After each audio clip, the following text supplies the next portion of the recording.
अस्सलाम वालेकुम dear students, I hope you all are fine. हमने अपने पिछले लेक्चर में फ़िज़िकल क्वांटिटीज़ और उनके यूनिट्स के बारे में डिस्कस किया था। आज का हमारा लेक्चर है उन फ़िज़िकल क्वांटिटीज़ की डायमेंशंस के बारे में कि फ़िज़िकल क्वांटिटीज़ की डायमेंशन किस तरह मालूम करते हैं और किसी भी इक्वेशन को डायमेंशनली किस तरह वेरीफाई किया जाता है। डियर स्टूडेंट्स, हमने इस बात को समझा था कि हमारे पास 7 फंडामेंटल क्वांटिटीज़ हैं। मैकेनिक्स के अंदर जब हम किसी भी फ़िज़िकल क्वांटिटीज़ की डायमेंशन की बात करते हैं तो हम 3 बेस क्वांटिटी की मदद से किसी भी फ़िज़िकल क्वांटिटी की डायमेंशन मालूम कर सकते हैं। और वो 3 फ़िज़िकल क्वांटिटीज़ हमारे पास mass, length, time, these are base quantity. और इन क्वांटिटीज़ की मदद से हम किसी भी फ़िज़िकल क्वांटिटी की डायमेंशन यानी ड्राइव क्वांटिटी की डायमेंशन मालूम कर सकते हैं। What is dimension? देखिए, जैसे आप जानते हैं कि मास को हम किलोग्राम में, ग्राम में, मिलीग्राम में मेजर करते हैं, तो हमने इसके लिए एक डायमेंशन सेट कर लिया कि भाई मास का जो डायमेंशन होगा वो उसका पहला कैपिटल लेटर m और उसको ब्रैकेट में लिखा जाएगा। इसी तरह लेंथ का डायमेंशन l, इसको स्क्वायर ब्रैकेट में लिखा जाएगा। टाइम का डायमेंशन t। इन 3 डायमेंशन की मदद से हम किसी भी फ़िज़िकल क्वांटिटी की डायमेंशन मालूम कर सकते हैं। डायमेंशन हमें दरअसल बताती क्या है?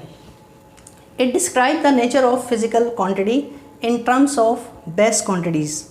यानी अगर कोई फ़िज़िकल क्वांटिटी आपको बता दी जाए, जैसे volume, you know that volume is length multiply width into height. अब इस वॉल्यूम के अंदर 3 लेंथ इन्वॉल्व हैं। लेंथ का dimension L, width is also a length that is perpendicular length to this length. Height is also a length which is perpendicular to both of them. तो if it is a length then its dimension will be L। अब इसको अगर हम multiply करें L into L, it will be L cube. हमें यहाँ से ये पता लगता है कि जो वॉल्यूम होता है वो बेस क्वांटिटी में 3 पावर इन्वॉल्व है कि 3 डायमेंशनल पावर ऑफ लेंथ। इसी तरह एक और एग्जांपल हम देखते हैं, velocity. What is velocity? Change in displacement divided by change in time. Displacement is the length between 2 points.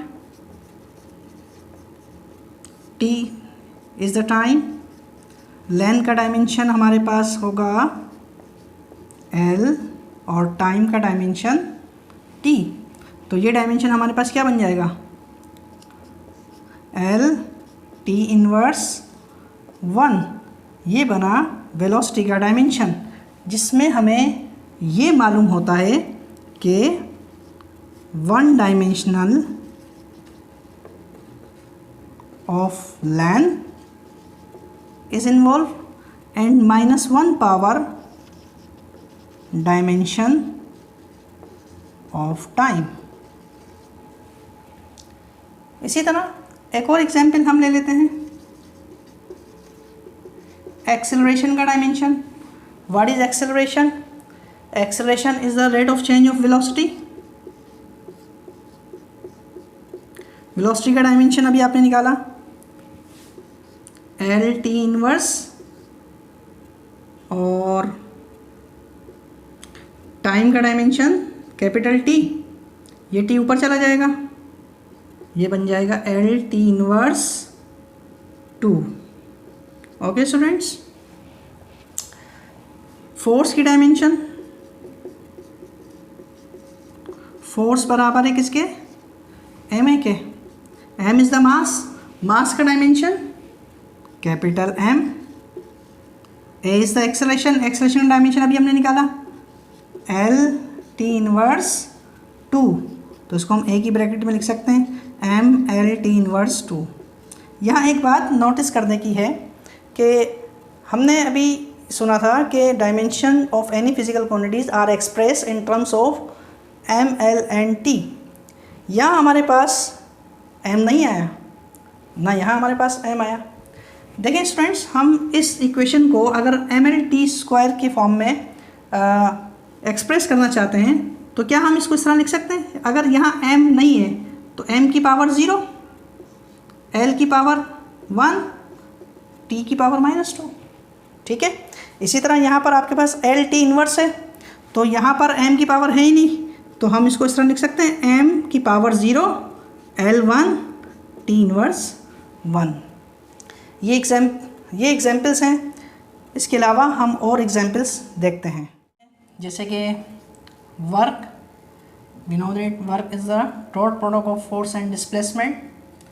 अभी हमने फोर्स का डायमेंशन निकाला जो कि m l t power -2, d is the distance, तो डिस्टेंस का डायमेंशन लेंथ हो जाएगा, तो ये हमारे पास l into L, L square, t inverse 2। Momentum,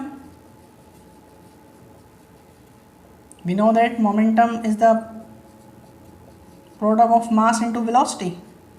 मास का डायमेंशन कैपिटल M, वेलोसिटी का dimension L upon T, ml t inverse 1। इसी तरह pressure, what is pressure?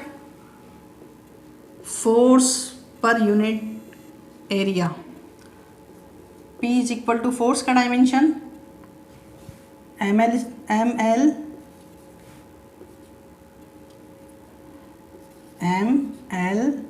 t inverse 2 divided by l square। this l is cancelled with l square, l बचा m, ये l power 1 ऊपर जाके -1 t inverse 2। ठीक है, यहाँ मैं स्क्वायर ब्रैकेट लगाना भूल गया, आप इसको लगा दें। This is the dimension of work, this is the dimension of momentum, pressure. इसी तरह एक और एग्जाम्पल हम कर लेते हैं, angular momentum. Angular momentum is defined by L which is equal to mvr। m is the mass, mass का dimension capital M, velocity का dimension L upon T, r का dimension r is the length, ml square upon. अब हम किसी भी equation को dimensionally verify करना चाहें कि आया वो इक्वेशन डायमेंशनली करेक्ट है या नहीं, तो वो हम किस तरह मालूम करेंगे? उसके लिए हम क्या करते हैं, जैसे हमारे पास t is equal to 2 pi under root l upon g। This is the equation of time period of simple pendulum. t is the time period, under root L is the length of string and G is the acceleration due to gravity। अब ये हमारे पास equation है, यानी left hand side पे हमारे पास दो quantity involve है, ये तो कांस्टेंट है पाई एंड 2, इसको हम इस तरह लिख सकते हैं T is equal to under root L upon G। ठीक है, तो इसका मतलब ये है कि हमारे पास लेफ्ट हैंड साइड पे जो फिज़िकल क्वांटिटी टाइम है, यानी इसका जो डायमेंशन T है, तो इस पूरी क्वांटिटी का भी डायमेंशन t के बराबर आएगा। चेक कर लेते हैं, अगर आ गया टाइम के बराबर तो इसका मतलब इक्वेशन सही लिखी है, और अगर नहीं आता है तो इसका मतलब गलत है। जैसे t इज़ इक्वल टू, हम इस इक्वेशन को लिख सकते हैं l अपॉन g और होल पावर अंडर रूट को हम लिख सकते हैं 1/2। ठीक है, t is equal to length का dimension l, g is acceleration due to gravity 9.8 metre per second square, तो metre per second square, it means l upon T square, ऐसा ही है, और ये 1/2। इस लेंथ से ये लेंथ कैंसिल हो जाएगी, ये टी स्क्वायर ऊपर चला जाएगा, t is equal to T square multiply 1/2, 2 से 2 कैंसिल, देखें आ गई, लेफ़्ट हैंड साइड बराबर आ गया किसके? Right hand side. और ये एक प्रॉपर्टी कहलाती है, इस प्रॉपर्टी को हम कहते हैं डायमेंशनल होमोजेनिटी। ठीक है, यानी अगर कोई भी इक्वेशन डायमेंशनली वेरीफाई हो तो ये एक प्रॉपर्टी ओबे करती है जिसको हम डायमेंशनल होमोजेनिटी का नाम देते हैं। इसी तरह हमारे पास सवाल आता है फर्स्ट ईयर में कि verify second equation of motion dimensionally.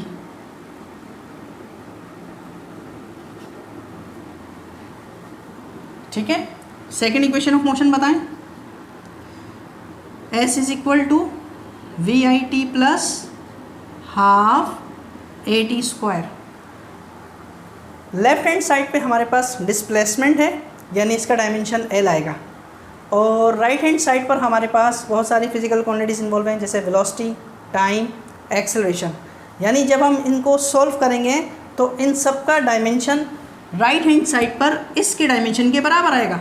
कैसे आएगा, उसका तरीक़ेकार क्या है, आप ज़रा यहाँ पर स्पेसिफाई करते हैं कि कौन सी फिजिकल क्वांटिटी इन्वॉल्व है, उसका डायमेंशन क्या है। S इज़ द डिस्प्लेसमेंट, उसका डायमेंशन, ये हमारे पास वेलोसिटी है, वेलोसिटी का डायमेंशन L T इनवर्स या L upon T। T is the time, इसका dimension T। A acceleration L T inverse 2, और टाइम का हम लिख चुके हैं। तो अब हम इसमें पुट करते हैं वैल्यूज़। S का डायमेंशन L, वेलोसिटी का dimension L upon T into T का डायमेंशन, ये हाफ है, इस नंबर इसको हम ओमिट कर देते हैं। एक्सेलरेशन का dimension L upon T square, और ये T स्क्वायर। ठीक है, velocity L upon T, time plus L upon T square, और ये T आ गया और पावर 2 है तो इसलिए इसके ऊपर पावर 2 आ गया। T स्क्वायर से T स्क्वायर कैंसिल, T से T cancel. L is equal to, या 1 बचा, L मल्टीप्लाई 1 लेंथ बना, प्लस फिर अगेन या 1 बचा, L मल्टीप्लाई 1 लेंथ 2L। ये इक्वेशन डायमेंशनली करेक्ट है। अब आपका होमवर्क है कि आपने इस इक्वेशन को डायमेंशनली वेरीफाई करना है। होमवर्क आपने वेरीफाई करना है। G इज़ ग्रेविटेशनल कांस्टेंट, इसका डायमेंशन आप मालूम कर सकते हैं। किस तरह मालूम कर सकते हैं, उसके लिए मैं आपको हिंट दे देता हूँ कि G का डायमेंशन मालूम करने के लिए F into R square upon M। ठीक है, तो यहाँ से आप कैपिटल G का डायमेंशन मालूम कर लीजिएगा, फिर इस डायमेंशन को आप पुट करेंगे तो आप देखेंगे कि लेफ़्ट हैंड साइड पे जो डायमेंशन बनेगा यानी फोर्स, तो ये पूरी जो क्वांटिटी इन्वॉल्व है जिस बेस क्वांटिटी के अंदर, वो आपको फोर्स का डायमेंशन देगी। तो आज हमने डिस्कस किया डायमेंशंस के बारे में।